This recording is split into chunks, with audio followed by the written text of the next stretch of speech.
IPL এর ৯ নম্বর ম্যাচটিতে মুখোমুখি হতে চলেছে মুম্বাই ইন্ডিয়ান্স এবং গুজরাট টাইটান্স টিম। এবং বন্ধুরা, এই দুটি টিমের মধ্যে এই ৯ নম্বর ম্যাচটি হতে চলেছে আহমেদাবাদে। এবং আজকের এই ভিডিওতে এই ম্যাচটির সমস্ত ডিটেলস আমি তোমাদের সাথে শেয়ার করব। এই দুটো টিমের মধ্যে কম্পেয়ার করে দেখার চেষ্টা করব কোন টিমটি বেশি শক্তিশালী দেখাচ্ছে এই ম্যাচটিতে, এবং এই ম্যাচটির জন্য পিচ কেমন থাকবে সেটাও তোমাদের সাথে শেয়ার করার চেষ্টা করব। এবং এই ম্যাচটির জন্য মুম্বাই ইন্ডিয়ান্স গুজরাট টাইটান্স এই দুটি টিমের প্লেইং 11 কেমন হবে সেটাও তোমাদেরকে জানানোর চেষ্টা করব। যেখানে বন্ধুরা এই ম্যাচটি হতে চলেছে আহমেদাবাদে, গুজরাটের আহমেদাবাদে এই ম্যাচটি হবে। এখানকার পিচ নিয়ে সবার প্রথমে যদি আমি কথা বলি, তো এখানকার পিচ একদমই সাপাট পিচ, একদমই ব্যাটিংয়ের জন্য দুর্দান্ত পিচ।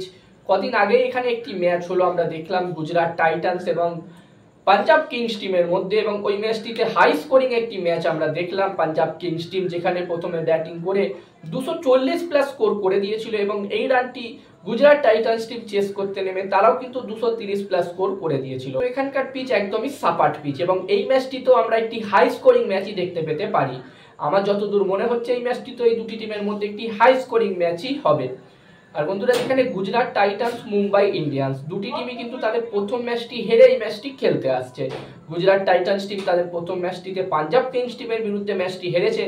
অন্যদিকে মুম্বাই ইন্ডিয়ান্স টিম তাদের প্রথম ম্যাচটিতে চেন্নাই সুপার কিংস টিমের বিরুদ্ধে ম্যাচটি হেরেছে। তো এখানে দুটি টিমই চাইবে এই ম্যাচটি জিতে তাদের প্রথম জয় অর্জন করতে। এবার দেখার বিষয় থাকবে এই ম্যাচটিতে কোন টিম তাদের প্রথম জয় পায়। আর বন্ধুরা, এই ম্যাচটির জন্য এই দুটি টিমের মধ্যে যদি আমি কম্পেয়ার করি, প্রথমে যদি আমি এই দুটি টিমের ব্যাটিং লাইন আপ নিয়ে কথা বলি, তো বন্ধুরা যেখানে গুজরাট টাইটান্স টিমের কাছে শুভমান গিল, জস বাটলার, সাই সুদর্শনের মতো টপ অর্ডার ব্যাটসম্যান আছে, তবে এই টিমটির মিডিল অর্ডার খুব একটা শক্তিশালী না, যেটা আমরা পাঞ্জাব কিংস টিমের বিরুদ্ধে ম্যাচটিতে দেখেছিলাম। সেখানে রাদারফোর্ড যখন ব্যাটিং করতে এসেছিল, প্রথমের দিকে সে ভালো ব্যাটিং করছিল, তারপরে তাকে অফ স্টাম্পে বাইরের দিকে বোলিং করাতে সে একদমই ব্যাটিং করতে পারছিল না। তো এখানে গুজরাট টাইটান্স টিমের মিডিল অর্ডার নিয়ে একটু সমস্যা হতে পারে। যদিও বন্ধুরা গুজরাট টাইটান্স টিমের কাছে শাহরুখ খান এবং রাহুল তেওয়াটিয়ার মতো প্লেয়ার্স আছে মিডিল অর্ডারে। এবার দেখার বিষয় থাকবে এই ম্যাচটিতে গুজরাট টাইটান্স টিমের মিডিল অর্ডার ব্যাটসম্যানটা কিরকম পারফর্ম করে।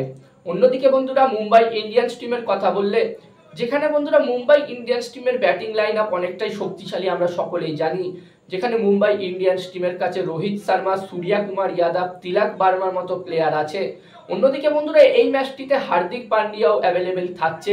যেখানে প্রথম ম্যাচটি ব্যান হয়ে যাবার কারণে হার্দিক পান্ডিয়া মিস করেছিল, তবে এই ম্যাচটিতে হার্দিক পান্ডিয়া অ্যাভেলেবেল থাকছে এবং এই ম্যাচটি হার্দিক পান্ডিয়া খেলবে। তো এই ম্যাচটিতে হার্দিক পান্ডিয়া দলে যোগ দেওয়াতে মুম্বাই ইন্ডিয়ান্স টিম কিন্তু আরও শক্তিশালী হয়ে যাচ্ছে। ব্যাটিং এবং বোলিং দুটো দিকেই মুম্বাই ইন্ডিয়ান্স টিম কিন্তু আরও শক্তিশালী হয়ে যাবে। যদিও বন্ধুরা এই ম্যাচটিতে জাসপ্রীত বুমরা অ্যাভেলেবেল থাকছে না, জাসপ্রীত বুমরা হয়তো আরও একটা দুটো ম্যাচ মিস করতে চলেছে।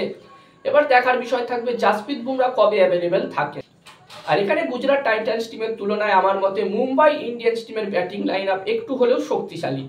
অন্যদিকে এই দুটি টিমের যদি আমি বোলিং লাইন আপ নিয়ে কথা বলি, তো বন্ধুরা এখানে মুম্বাই ইন্ডিয়ান্স টিমের কাছে যেরকম দীপক চাহার, ট্রেন্ট বোল্ট এবং মিচেল স্যাটনারের মতো বোলার্স আছে, যদি জাসপ্রীত বুমরা অ্যাভেলেবেল থাকতো তাহলে এই টিমটির বোলিং লাইন আপ আরও শক্তিশালী দেখাতো।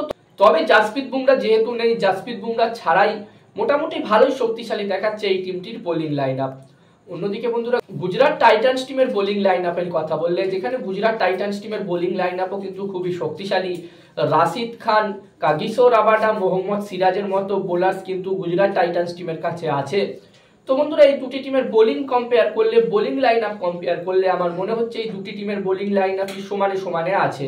জাসপ্রীত বুমরা যদি থাকতো তাহলে আমি মুম্বাই ইন্ডিয়ান্স টিমের বোলিং লাইন আপকে এগিয়ে রাখতাম। আর এই ম্যাচটির জন্য এই দুটি টিমের প্লেইং 11 নিয়ে যদি আমি কথা বলি, তো আমার যতদূর মনে হচ্ছে গুজরাট টাইটান্স টিমের প্লেইং 11-এ হয়তো কোনো চেঞ্জ হবে না। যদিও বন্ধুরা সেরফানের রাদারফোর্ড আগের ম্যাচটি খুব একটা ভালো ব্যাটিং করতে পারেনি, তবে আমার মনে হচ্ছে তাকে চেঞ্জ করবে না, তাকে এই ম্যাচটিতেও খেলাবে গুজরাট টাইটান্স টিম।